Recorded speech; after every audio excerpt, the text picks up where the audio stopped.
Halo guys, sebelumnya perkenalkan nama saya Sri Selin Selvia Sihotang. Pada tanggal 2 Januari 2026, di sini kami akan menginvestigasi kendaraan bermotor yang parkir liar di trotoar. Nah, saksikan di Diksi di Pati Ukur.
Halo, selamat pagi. Di sini di jam 9 di Pati Ukur, udara masih kelihatan enak ya, dan juga masih tertib, kendaraan-kendaraan masih berjejer di parkiran. Ini adalah jam-jam sibuk mahasiswa yang dimana mengejar kelas dan juga karyawan-karyawan kantor yang mencari sarapan. Mahasiswa, karyawan, dan masyarakat yang lewat di jalan di Pati Ukur mayoritas menggunakan motor dan mobil, tapi tidak sedikit juga yang berjalan kaki untuk menuju tujuannya. Tapi kenyamanan pejalan kaki ini hanya ilusi karena banyak pengguna motor dan mobil melanggar peraturan untuk singgah ke suatu tempat, atau bahkan pengemudi ojol yang menunggu pelanggan dan memarkirkan motor atau mobil mereka di trotoar. Nah, ini mengakibatkan pejalan kaki terganggu kenyamanannya.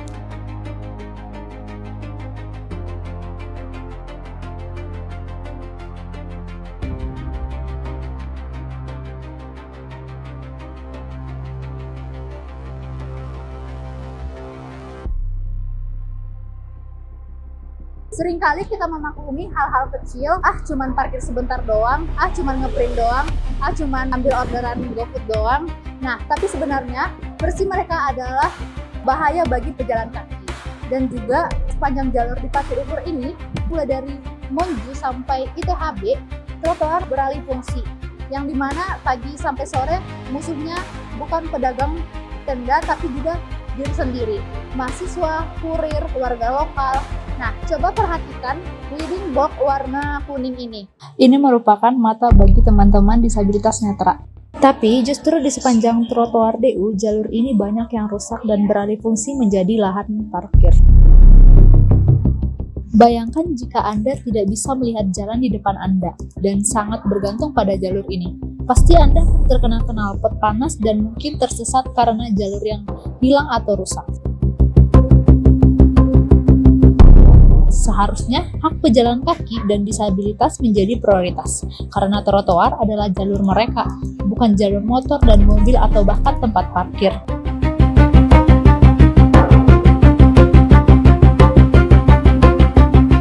Biasanya kalau ditegur, alasannya paling klasik ya, paling cuma nunggu 5 menit, ataupun parkir dalam kampus penuh. Padahal radius 100-200 meter dari sini ada kantong parkir resmi, tapi budaya kita adalah budaya door to door. Nah, kita ingin parkirnya tepat di depan pintu tujuan kita. Kita malas berjalan kaki dalam 50 meter saja. Nah, kemalasan kolektif ini itulah yang membuat trotoar DU tidak pernah ramah lagi bagi manusia yang berjalan kaki, bahkan di siang bolong pun.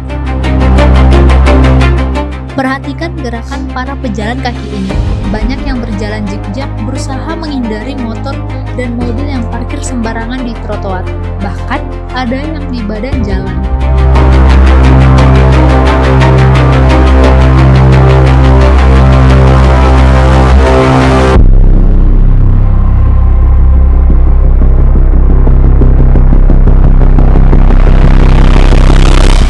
Nah, saat pada siang hari, volume kendaraan di jalan Raya DU cukup kencang. Ketika pejalan kaki dipaksa turun ke bahu jalan karena trotoarnya dipakai parkir motor, Nah, nyawa taruhannya karena banyak motor yang berlalu lalang ya. Nah, apakah sepadan sama kenyamanan parkir satu orang ditukar dengan keselamatan ratusan pejalan kaki?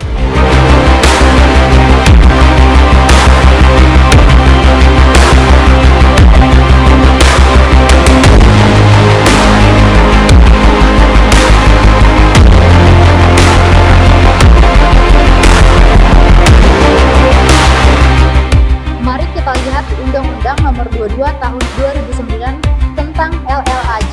Pasal 131 ayat 1 berbunyi, pejalan kaki berhak atas ketersediaan fasilitas pendukung yang berupa trotoar, tempat penyeberangan, dan fasilitas lain. Lalu, apakah sanksi bagi yang merampas hak itu? Lihatlah pasal 275 ayat 1. Setiap orang yang melakukan perbuatan yang mengakibatkan gangguan pada fungsi rambu lalu lintas, maka jalan, alat pemberi syarat lalu lintas, fasilitas pejalan kaki, dan alat pengaman pengguna jalan dipidana dengan pidana kurungan paling lama 1 bulan atau denda paling banyak 250.000. Di level Kota Bandung, kita punya Perda Nomor 3 Tahun 2020. Di sini ditegaskan bahwa trotoar bukan fasilitas parkir. Dinas Perhubungan berhak melakukan pengembokan dan penderekan. Jadi, motor yang parkir cuma sebentar buat ngeprint tugas itu secara hukum sah untuk diangkut paksa, tidak ada toleransi waktu dalam aturan tersebut.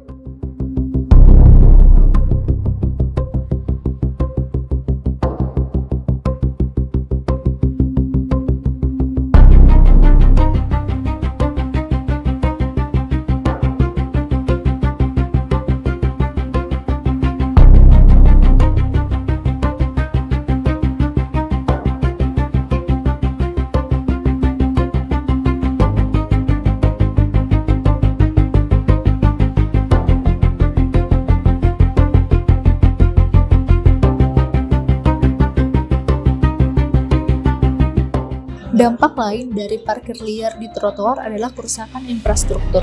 Trotoar didesain untuk menahan beban manusia sekitar 60-80 kg per titik injak, bukan untuk menahan beban motor seberat 100 kg lebih.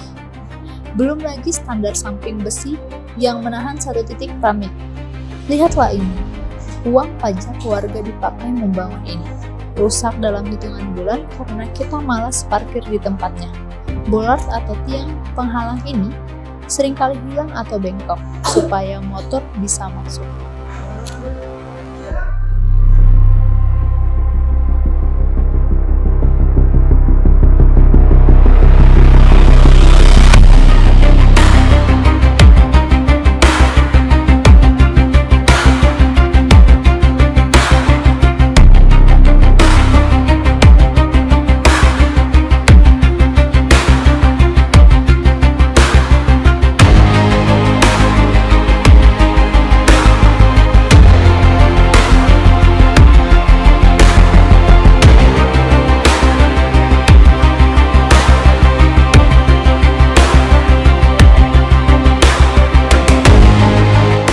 Maka dari itu masyarakat, bahkan mahasiswa seharusnya mulai sadar bahwa melakukan kesalahan kecil dengan sengaja bukan berarti tidak fatal.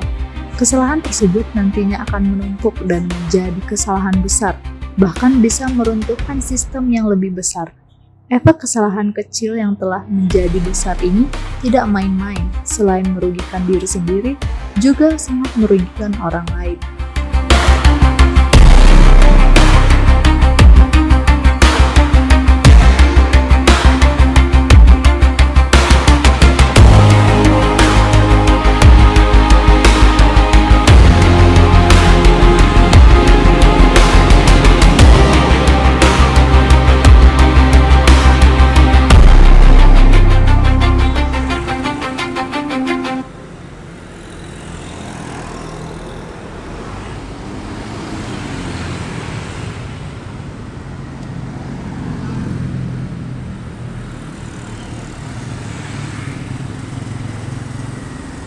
Saya Sri Selin Selvia Sihotang dari Diksi Dipati Ukur.